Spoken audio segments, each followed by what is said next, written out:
تو پالیٹکس بھی ایسی تھی، مجھے کوئی آئیڈیا نہیں تھا پاکستان کی پالیٹکس کیا، نہ میری کوئی فیملی پالیٹکس میں تھی، نہ میرے تھے جو پولیٹیکل تھے. میں انٹرنیشنل پالیٹکس سمجھتا تھا کیونکہ میں نے یونیورسٹی میں پڑھی ہوئی تھی پالیٹکس. لیکن پاکستان کی جو پالیٹکس کی جو پیکیولیرٹیز تھیں بڑی، یعنی ہماری ہر ملک کا ایک کلچر ہوتا، تو مجھے کوئی آئیڈیا نہیں تھا اس کا. تو اسی طرح میں پالیٹکس میں آیا. تو مجھے جو یاد ہے کہ آپ نے مجھے ایک اپنا گارڈ پرووائڈ کیا پہلی دفعہ جب میں پالیٹکس میں آیا. کیونکہ پاکستان میں یہ تھا نا، جب آپ چیلنج کرتے ہیں، اور میں نے دونوں کو چیلنج کر دیا، یعنی وہ دونوں نے مجھے باری باری کوشش کی کہ میں ان کو جوائن کر جاؤں، ایک طرف پیپلز پارٹی نون لیگ، اور دونوں کو میں جانتا تھا. بے نظیر میرے سے میری دوستی تھی، اور نواز شریف کو آپ کو پتہ ہے اس کو کرکٹ کا زیادہ شوق تھا، بائی چانس پرائم منسٹر بن گیا. تو میں کیونکہ پرسنلی ان کو جانتا تھا، تو دونوں نے بار بار مجھے آفرز کی. تو میں تو آیا ہی ان کی کرپشن کے اگینسٹ تھا. تو اس لیے پھر میں نے دونوں کو ایک وقت پہ چیلنج کیا، اور پھر وہ ہوا جو میں نے پہلے چھلانگ ماری تھی پانی میں، سیدھا نیچے چلا گیا. تو تب آپ نے مجھے ایس ایم ایس کا آپ کا گارڈ پرووائڈ کیا، مجھے یاد ہے. اور ہمیشہ آپ کو فکر رہی کہ اس کو، یہ سارے مافیاز کے سامنے ایک ہی وقت پہ کھڑا ہو گیا، تو اس کو ضرورت ہے گارڈ کی. تو وہ تو ایک سائڈ تھی. دوسری جو آپ کی رائٹنگز ہیں، دیکھیں آپ کی رائٹنگ میں دو چیزیں جو مجھے بہت پسند ہیں. ایک کہ آپ کی رائٹنگ ہمیشہ اس میں پیٹریوٹزم نظر آتی تھی، ملک کی تکلیف، ملک کی درد نظر آتی تھی. آپ جب لکھتے تھے تو وہ ایک اس طرح ایک انسان لکھتا ہے جس کو ملک کی تکلیف، اور وہ سمجھتا ہے کہ ملک بہتر کر سکتا تھا، ملک اپنے پوٹینشیل پہ نہیں پرفارم کر رہا، ملک میں خامیاں، اگر یہ خامیاں دور ہو جائیں تو ملک بہتر ہو جائے گا. تو یہ کنسسٹنٹلی آپ کی تھیم رہی ہے.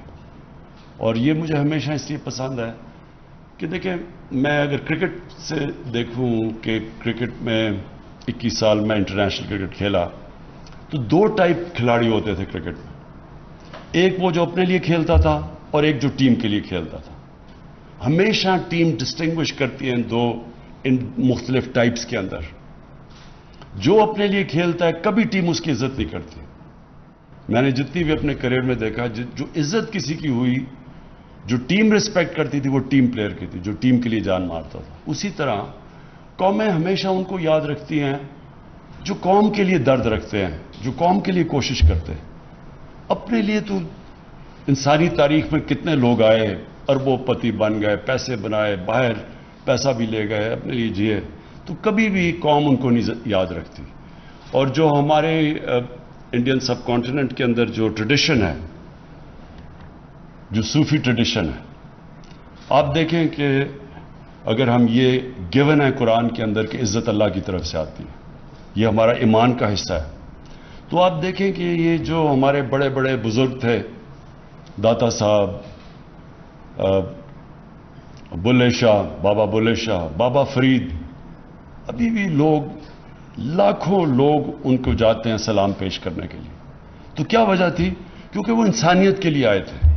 ان کی ساری، کوئی اپنی ذات کے لیے نہیں آئے تھے، ان کی ساری زندگی انسانیت کی زندگی بہتر کرنے کے لیے آئے تھے.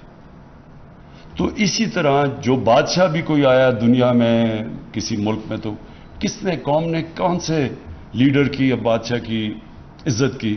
ہم کیوں قائد اعظم کی عزت کرتے ہیں جب تک پاکستان رہے گا قائد اعظم کی؟ کیونکہ قائد اعظم نے ذات کے لیے پالیٹکس نہیں کر رہے تھے.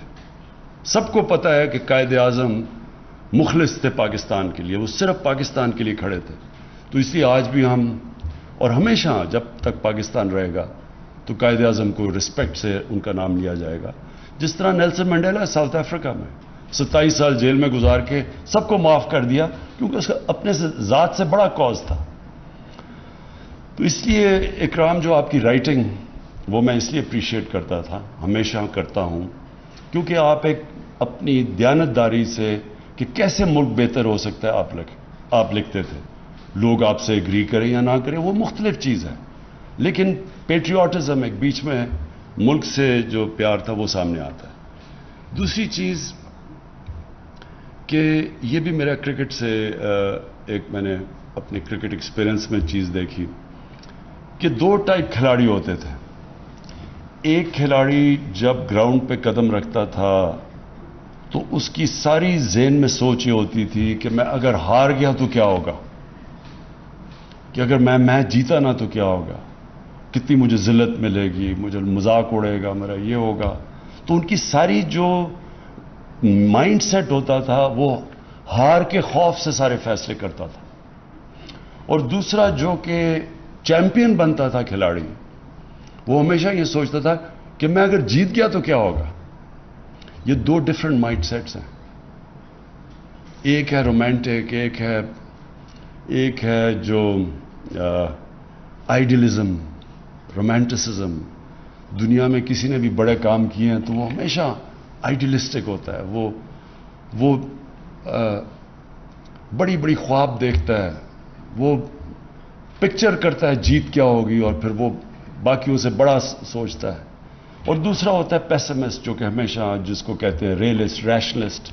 وہ ہمیشہ اپنا سوچتا رہتا ہے کہ اے از اکول ٹو بی, یعنی کہ میں اگر یہ ہو گیا تو کیا ہوگا, یعنی جو عقل کا غلام ہوتا ہے.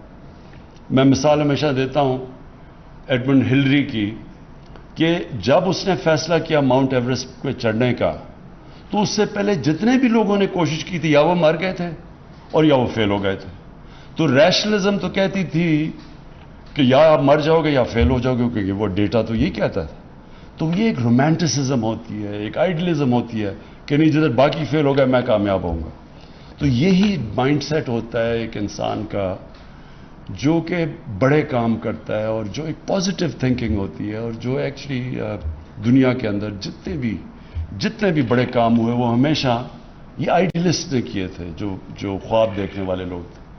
تو آپ کی بھی اکرام, جو آپ کی کتاب کے اندر جو بیسک تھیم ہے کہ یہ ہمارے مسئلے ہیں, اگر ہم یہ ٹھیک کر دیں, تو بھی آپ نے بات کی کہ یہ ملک میں کتنا پوٹینشل ہے, ہم کدھر جا سکتے ہیں. تو جس کی وجہ سے میں پالیٹکس میں آیا تھا, کیونکہ کبھی باقی تو کوئی پالیٹکس میں آیا, ان کو تو کوئی جانتا ہی نہیں تھا اس سے پہلے. کس کو کوئی جانتا تھا؟ میں تو سب سے بڑا اس وقت نام بن چکا تھا پاکستان میں, مجھے ضرورت نہیں تھی پالیٹکس کی, کہ کسی چیز کی کمی نہیں اللہ نے دی تھی, سب کچھ دے چکا تھا اللہ پالیٹکس پہ آنے سے پہلے. تو لیکن یہ سوچ تھی کہ ہمارا ملک, ہم جب دنیا کو دیکھتے تھے اور اپنے ملک کو دیکھتے تھے تو ہم فیل کرتے تھے کہ ہم نے اپنے سے ظلم کیا.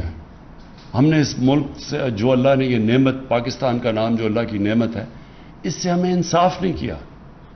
تو پھر دو چیزیں ہو جاتی تھی, کیا چپ کر کے ہر روز شام کو اپنے آپ کو ڈپریس کر کے سو جاؤ, ڈنر ٹیبل پہ جاؤ اور کہو یہ برا ہے وہ برا ہے برا سو, یا پھر آپ جدوجہد کریں, فائٹ کریں اپنے ملک کے لیے. اور میں یہ سمجھتا ہوں آپ کی طرح کہ اگر ہم اس ملک کے لیے فائٹ کریں, اور جب سے میں یہ تقریباً 3 سال ہو جائیں گے اب, اس اللہ نے اس میں بہت پوٹینشل دی ہے. کسی فیلڈ میں بھی پاکستان ہم نے انڈر پرفارم کیا, ہر فیلڈ میں کیا. جو آپ نے بات کی ہے منرل ویلتھ, مجھے تو خود ہی اندازہ نہیں تھا کہ ہمارے پاس کاپر گولڈ ریزروز ہیں. مجھے تو یہ نہیں اندازہ تھا کہ ہمارا ایگریکلچر میں کتنا پوٹینشل ہے. ابھی میں نے کورینز سے مل کے آیا ہوں جو پاکستان میں اب ہمیں مدد کر رہے ہیں ٹیکنالوجی ٹرانسفر پہ. تو ایک ایریا کے اندر پاکستان میں کتنا پوٹینشل ہے. 12 موسم ہے پاکستان میں, تو ہر چیز اگ سکتی ہے یہاں. ہم نے کبھی وہ موہنجو داروں کے بعد کبھی سوچا ہی نہیں کہ اس ملک کے اندر اور بھی کوئی گندم کے علاوہ کچھ اگ سکتا ہے. کسی نے کبھی کام ہی نہیں کیا. گائے ہماری پتہ نہیں, جو آپ کہہ رہے ہیں کہ کتنی دنیا میں گائیں, ہماری ییلڈ سے 6 گنا زیادہ دودھ دیتی ہیں یہاں ارد گرد چائنا کی اور ادھر ادھر گائیں. تو آپ سوچیں ہم دگنا ہی اپنا دودھ کی پروڈکشن کر دیں تو ہم آج سوکھا دودھ امپورٹ کرتے ہیں.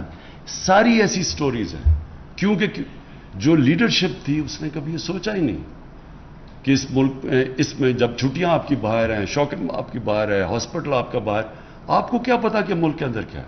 ٹورزم کا پوٹینشل میں ساری دنیا میں دیکھا ہوا ہے, سوئٹزرلینڈ, ساری آسٹریا, ہر جگہ گیا ہوں. جو ٹورزم کا یہاں پوٹینشل ہے, آپ یقین کریں دنیا میں شاید ہی کوئی ملک ہو جس اتنی ڈائیورسٹی ہو. ملک ہوتا وہاں تو کوئی وسائل ہی نہیں ہے. لیکن امیر ملک بنتا تب ہے جس کے اندر رول آف لا ہوتا ہے, قانون کی حکمرانی ہوتی ہے، طاقت کی حکمرانی نہیں ہوتی. طاقت کی حکمرانی جنگل کا قانون ہے، مائٹ از رائٹ. انسانی معاشرہ بنتا ہی انسانی معاشرہ تب ہے جب اس کے اندر رول آف لا ہوتا ہے. یہ جو رول آف لا ہے، اس کے لیے ایک معاشرے کے اندر اس میں مورل ویلیوز اور مورل سٹینڈرڈز اور مورل اتھارٹی چاہیے، نہیں تو آپ انصاف نہیں کر سکتے. ساؤتھ افریقہ کے اندر انہوں نے ان کے ایکس پریزیڈنٹ زوما کو انہوں نے کرپشن کے اوپر بڑی مشکلوں سے اس کے لیے کچھ اس کو بلانے کی کوشش کی، تو لوگ سڑکوں پہ لوگ سڑکوں پہ نکالے، شور مچ گیا. اب وہ سارا بیک ٹریک کر رہے ہیں کہ کسی طرح ہم اسے بچا لیں، کیونکہ یہ قانون کے اوپر ہے. آپ کبھی بھی کسی اسکینڈینیوین ملک میں اس چیز کا نہیں سنیں گے. جب وہ آئس لینڈ یا جدھر بھی تھا یا فن لینڈ یا آئس لینڈ، جب اس کا ان کے پرائم منسٹر کا نام آیا پیناما میں، سارے لوگ اس کے گھر کے پاس پہنچ کے اس کو ریزائن کرنا پڑا. یہ صرف اور صرف جن معاشروں کے اندر قانون نہیں ہوتا، انصاف نہیں ہوتا، ادھر یہ لوگ ایک پریویلیج کلاس آ جاتی ہے. اور یہ جو آپ نے اگلی بات کی، یہ جو جب ایک پریویلیج کلاس آ جاتی ہے آپ اس کو ہاتھ نہیں لگا سکتے، تو وہ ملک کو تباہ کر دیتی ہے. کبھی بھی پٹواری، غریب، تھانے دار یہ چوری کریں گے، یہ ملک کو تباہ نہیں کرتے، کیونکہ یہ ان کے سوئس بینک اکاؤنٹس نہیں ہوتے یا ان کے میفر میں بڑے فلیٹس نہیں ہوتے. تباہ جو ملک میں کرتا ہے، جو آپ کی رولنگ ایلیٹ جب چوری شروع کرتی ہے، وہ پھر ملک تباہ ہو جاتا ہے. اور اس کی فیکٹ آئی پینل جو یونائٹڈ نیشنز کے سیکرٹری جنرل نے جو اپنے نیچے پینل بنائی ہے اور اس میں بتایا کہ یہ امیر غریب ملکوں میں فاصلے بڑھتے جا رہے ہیں، تو انہوں نے ایکچولی سال کی پوری رپورٹ کیا انہوں نے کہا کہ غریب ملکوں سے ہر سال 1000 ارب ڈالر چوری ہو کے امیر ملکوں میں چلا جاتا ہے، منی لانڈرنگ ہو کے، اور آف شور اکاؤنٹس میں چلا جاتا ہے. تو یہ کوئی غریب لوگ تو نہیں کر رہے ہوتے، یہ ساری رولنگ ایلیٹ ملک سے پیسہ چوری کر کے باہر لے کے جاتی. کیوں کرنا پڑتا ہے؟ اگر میں اربوں روپیہ چوری کروں گا کسی ڈیل میں تو میں بستر کے نیچے نہیں پیسہ چھپا سکتا، لہٰذا مجھے باہر بھیجنا پڑتا ہے. اور تو میں دگنا نقصان کرتا ہوں، پہلے میں چوری میں نقصان کرتا ہوں، پھر جب اس کو ڈالر میں کنورٹ کر کے باہر بھیجتا ہوں اس سے بھی بڑا نقصان کرتا ہوں، کیونکہ ملک میں افیکٹ ہوتا ہے آپ کی کرنسی. یہ منی لانڈرنگ سے آپ کا ڈائریکٹ امپیکٹ پڑتا ہے کرنسی پہ، اور کرنسی پہ امپیکٹ پڑتا ہے جب آپ کی وہ کرنسی گرتی ہے، ساری چیزیں مہنگی ہو جاتی ہیں، غربت پھیل جاتی ہے. یہ سارے غریب ملکوں کا یہ کہانی ہے. ہر جگہ لوگ بیٹھے ہوئے ان کے حکمران جن کے بڑے بڑے محلات ہیں، ساؤتھ آف فرانس میں باہر آف شور اکاؤنٹس ہیں، سارے غریب ملکوں کا یہ حال ہے. اس لیے وہ غریب نہیں ہیں کہ وسائل کی کمی ہے، اس لیے غریب ہیں کہ ان کی بھی رولنگ ایلیٹ اس طرح جو ہمارا انہوں نے جس کو اس ملک کو پلنڈر کیا ہے وہ یہی کر رہے ہیں سب. سو وہ سٹرگل اصل میں یہ ہے ان کو قانون کے نیچے لانے کی. جب آپ رولنگ یہ طاقتور کو لے کے آتے ہیں قانون کے نیچے، تو پھر وہ جو حدیث ہے کہ بڑی قومیں تمہارے سے پہلے برباد ہوئی. جب آپ پریویلیج کلاس کے لیے ایک NRO دے دیتے ہیں ان کو اور غریبوں کو جیلوں میں ڈالتے ہیں، تو وہ پھر حضرت علی کا قول ہے کہ کفر کا نظام چل جائے گا، لیکن یہ جو ظلم اور نا انصافی کا نظام ہے یہ کبھی بھی نہیں چلا، یہ چل ہی نہیں سکتا کبھی. اور اس لیے ملک کے اندر یہ ہم پوری کوشش کر رہے ہیں لوگوں کو اس چیز کی اویئرنیس دینی. اس کے اندر انفارچونیٹلی ہوا کیا ہے، جو ہماری خاص طور پہ پچھلے 35 سال کے اندر یہ جو اوپر جو کرپٹ مافیا ہے، یہ جو دو بڑے خاندان آئے ہیں جنہوں نے بے دردی سے ملک کو لوٹا ہے، انہوں نے جو سب سے بڑا ڈیمیج کیا ہے، پیسے سے بڑا ڈیمیج کیا ہے، انہوں نے کرپشن کو ایکسیپٹیبل کر دیا. معاشرے میں لوگ کرپشن کو برا نہیں سمجھتے. آپ کسی بھی، میں انگلینڈ کے اندر جتنی بھی ٹائم گزارا ہوں، کسی پولیٹیشین، بزنس مین، خاص طور پہ پولیٹیشین، اس کے اوپر اگر کرپشن کا ایلیگیشن لگ جاتا ہے کہ پبلک کا پیسہ چوری کرے، کسی نہ وہ کوئی اس کو پارٹی پہ بلاتا ہے، نہ اس کو کوئی کھانے پہ بلاتا ہے، نہ ان سے کوئی ملنا چاہتا ہے، ان کی ٹوٹل معاشرے کے اندر ان کو آسٹرسائز کر دیا جاتا ہے. اگر اب بدقسمتی سے اگر وہ ٹی وی پہ چلے جائیں تو ان سے وہ حال ہوتا ہے جو اسحاق ڈار کا ہوا تھا ہارٹ ٹاک کے اندر. کوئی بخشتا نہیں ہے ان کو، پبلک کی پیسے کی چوری کی کوئی معافی نہیں ہے وہاں. تو معاشرہ لڑتا ہے اس سے. ہمارا انہوں نے ظلم یہ کیا ہے، کہ 35 سالوں میں آہستہ آہستہ لوگ ایکسیپٹ کر بیٹھے ہیں کہ ہاں جی کھاتا ہے تو لگاتا بھی ہے. اس طرح کی فولش چیزیں کر دیتے ہیں کہ اچھا جی ایک زرداری سب پہ بھاری. وہ پیسے چوری کیے ہوئے ملک ہے تو ایکسیپٹ کر. جب یہ ایکچولی سب سے بڑی کینسر ہے کہ جب معاشرے کے اندر آپ جرم کو ایکسیپٹ کر جائیں, آپ اس کو برا نہ سمجھیں. مولانا رومی کی سیئنگ ہے کہ ان سے پوچھا قوم کیسے مرتی ہے. مولانا رومی نے کہا جب وہ اچھے اور برے کی تمیز ختم کرتی ہے قوم مر جاتی ہے. تو مورل کولیپس پہلے آتا ہے, پھر فائنینشیل اور اکنامک کولیپس آتا ہے. تو اکرام میں پھر سے آپ کو مبارک دیتا ہوں, اور میں بالکل یاد ہے مجھے کہ جب ہم شروع کی تھی اور کوئی سمجھ نہیں تھی پالیٹکس کی, تب آپ نے مجھے ایس ایم ایس کا گارڈ دیا جو اس نے پوری ہماری مدد کی, جو ساتھ کھڑا رہتا تھا, اور ہمیشہ آپ نے فکر کی کہ اس پولیٹیکل جنگل کے اندر ایک نیا آدمی آیا ہے تو اس کو ضرورت ہے, تو آپ نے تب سے مدد کی, تو وہ میں کبھی بھی نہیں بھولوں گا. بہت بہت شکریہ اور بہت مبارک.